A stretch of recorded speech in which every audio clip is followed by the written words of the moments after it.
दोस्तों आज आईपीएल 2023 का 45वां मुकाबला आज लखनऊ सुपर जायंट्स और चेन्नई सुपर किंग्स के बीच लखनऊ के एकना स्टेडियम में खेला गया। बारिश ने इस मैच में काफी खलल डाला। लखनऊ की पारी जब खत्म होने वाली थी तब बारिश आ गई, जिस वजह से फिर मैच को 10 ओवर का बनाया गया और ये मैच बेहद ही रोमांचक रहा। आखिर के 2 ओवर में सीएसके को 15 रनों की जरूरत थी, फिर आया धोनी का तूफान। जी हाँ दोस्तों, इस वीडियो में हम आपको इस रोमांचक मैच की पूरी हाइलाइट्स बताएंगे, तो इस वीडियो को अंत तक जरूर देखें। और अगर आप भी धोनी के फैन हो तो इस वीडियो को एक लाइक जरूर करें। दोस्तों इस मुकाबले में सीएसके ने टॉस जीतकर पहले गेंदबाजी चुनी और लखनऊ को पहले बल्लेबाजी के लिए आमंत्रित किया। लखनऊ के लिए कायल मेयर्स और मनन वरोरा पारी की शुरुआत करने आए, जिसके बाद शुरू में इन दोनों ने धीरे धीरे बल्लेबाजी की, लेकिन चौथे ओवर में मोइन अली ने कायल मेयर्स को आउट कर दिया। वहीं मेयर्स के आउट होने के बाद बल्लेबाजी करने आए कर्ण शर्मा, लेकिन उसके बाद पावर प्ले के अंतिम ओवर में महेश तीक्ष्णा ने लगातार लखनऊ के 2 विकेट निकाल लिए। जहां छठे ओवर की चौथी गेंद पर तीक्ष्णा ने वोहरा को 10 रन के निजी स्कोर पर आउट किया। वहीं उसकी अगली गेंद पर कृणाल पांड्या को गोल्डन डक पर आउट कर दिया। उसके बाद पारी का 7वां ओवर लेकर आए रविंद्र जडेजा, जहां जडेजा ने इस ओवर की 5वीं गेंद पर स्टोनिस को क्लीन बोल्ड कर दिया और लखनऊ को दिया चौथा झटका। वहीं स्टोनिस के आउट होने के बाद बल्लेबाजी करने आए निकोलस पूरन, जिसके बाद पूरन और कर्ण शर्मा ने मिलकर सिंगल डबल से लखनऊ की पारी को आगे बढ़ाया। लेकिन 10वें ओवर की चौथी गेंद पर मोइन अली ने कर्ण शर्मा को आउट कर दिया, जहां कर्ण शर्मा ने 16 गेंदों पर सिर्फ 9 रन बनाए। वहीं कर्ण शर्मा के आउट होने के बाद बल्लेबाजी करने उतरे आयुष बदौनी, जिसके बाद बदौनी और पूरन ने मिलकर धीरे धीरे पारी को आगे बढ़ाया और सबसे पहले इन दोनों ने लखनऊ के स्कोर को 50 रनों के पार पहुंचाया। इसके बाद इन दोनों ने एक साझेदारी बनानी शुरू की।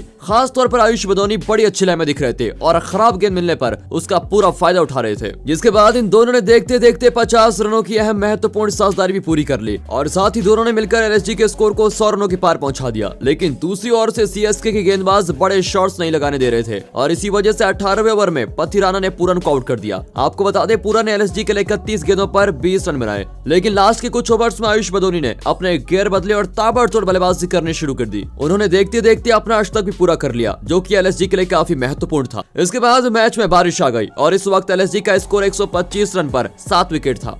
इसके बाद बारिश काफी समय तक रुकी नहीं और इसी वजह से अंपायर ने डिसाइड किया कि मैच को 10 ओवर का करेंगे। इसके बाद डीएलएस के नियम के अनुसार लखनऊ ने चेन्नई को 10 ओवर में 65 रनों का लक्ष्य दिया, जिसके बाद सीएसके की टीम इस लक्ष्य का पीछा करने उतरी। सीएसके के लिए कॉनवे और ऋतुराज गायकवाड़ पारी की शुरुआत करने आए और इन दोनों पर जिम्मेदारी थी कि ये दोनों सीएसके को एक सदी शुरुआत दिलाएं। लेकिन लक्ष्य का पीछा करते हुए चेन्नई की शुरुआत बेहद ही खराब रही, क्योंकि सीएसके की टीम ने पहले 2 ओवर में ही अपने 2 विकेट गंवा दिए। जहां पहले ओवर में वापसी कर रहे मोहसिन खान ने डेवन कॉनवे को आउट कर दिया, फिर दूसरे ओवर में मार्कस स्टोनिस ने ऋतुराज गायकवाड़ को आउट किया और शुरू के 2 ओवर में ही सीएसके को 2 बड़े झटके लग गए और अब क्रीज पर थे सीएसके के 2 नए बल्लेबाज अजिंक्य रहाणे और मोइन अली, और इन दोनों पर जिम्मेदारी थी कि दोनों चेन्नई की पारी को संभालें और धीरे धीरे लक्ष्य की ओर बढ़ाएं। इसके बाद दोनों ने किया भी कुछ ऐसा और सीएसके की पारी को इन दोनों ने संभाला। खास तौर पर मोइन अली अच्छी बल्लेबाजी कर रहे थे, लेकिन उसके बाद चौथे ओवर में मोइन अली भी आउट हो गए। इसके बाद बल्लेबाजी करने उतरे सीएसके के अनुभवी बल्लेबाज अंबाती रायडू, लेकिन इस बार भी रायडू पूरी तरह फ्लॉप रहे और गोल्डन डक पर रवि बिश्नोई का शिकार बन गए। रायडू के आउट होने के बाद चेन्नई की ओर से बल्लेबाजी करने उतरे इनफॉर्म बल्लेबाज शिवम दुबे, लेकिन एक छोर से अजिंक्य रहाणे डटे हुए थे। इसके बाद अजिंक्य रहाणे को शिवम दुबे का साथ मिला और दुबे ने रहाणे के साथ मिलकर एक साझेदारी बनानी शुरू की। वहीं लगातार 4 झटकों के बाद इन दोनों ने मिलकर चेन्नई को दबाव से उभारा और चेन्नई की पारी को आगे बढ़ाया। जहां दोनों ही बल्लेबाज अच्छी बल्लेबाजी कर रहे थे और इन दोनों की सी बल्लेबाजी को देखकर लखनऊ की टीम दबाव में थी। इन दोनों की बल्लेबाजी को देखकर लग रहा था कि ये दोनों बल्लेबाज सीएसके को 9 ओवर में ही जीत दिला देंगे, लेकिन 8वें ओवर में मोहसिन ने एक बार फिर सीएसके को लगातार बैक टू बैक विकेट दे दिए और 2 साइड बल्लेबाज अजिंक्य रहाणे और शिवम दुबे को आउट कर दिया और इन 2 विकेट के साथ एलएसजी की मैच में शानदार वापसी हो गई थी। अब चेन्नई को अंतिम 2 ओवर में 20 रनों की जरूरत थी, जिसके बाद स्टोनिस ने 9वें ओवर में काफी शानदार गेंदबाजी की और सीएसके की टीम को इस ओवर में सिर्फ 5 रन दिए। जिसके बाद अब चेन्नई की टीम को अंतिम ओवर में 15 रनों की जरूरत थी और स्ट्राइक पर थे रविंद्र जडेजा, जहां जडेजा ने 10वें ओवर की पहली गेंद पर एक शानदार छक्का जड़ा। फिर उसके बाद जडेजा ने दूसरी गेंद पर सिंगल लेकर एमएस धोनी को स्ट्राइक दी और अब सीएसके को अंतिम 4 गेंदों पर 8 रनों की जरूरत थी, जहां धोनी ने तीसरी गेंद पर छक्का लगाया और चौथी गेंद पर भी धोनी ने छक्का लगाकर सीएसके को ये मैच 4 विकेट से जिता दिया। तो दोस्तों आपके हिसाब से चेन्नई की जीत का हीरो कौन है, कमेंट करके बताइएगा।